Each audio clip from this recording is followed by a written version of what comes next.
Welcome to Samba Samba. Enjoy the video. You start by confirming who controls the rights, publisher for composition, label for master, and you ask, what specific use do you need? Once you know that, list exact details, duration in seconds, territory, platforms, and intended start/end dates. Next, draft a one-page request that states your use clearly and a proposed fee range. Send that to the rights holder contact. Make sure to track responses and dates, because negotiation windows close fast and clarity prevents misunderstandings. Once the owner replies, focus on the specific licenses. Sync for composition and master for the recording. If you only have one, you get no full clearance. Negotiate term length, territory, exclusivity, and clear fee structure. Offer tiered fees for broader rights. Make sure technical delivery specs and crediting are included.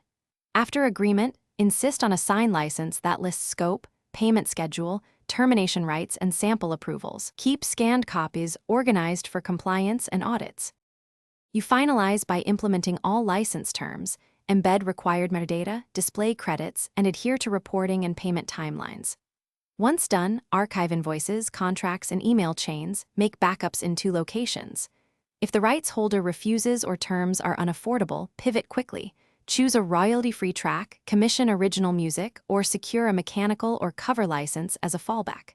Troubleshooting tip: if a platform flags your content, provide the signed license and metadata. Thanks for watching. Consider subscribing if we helped you.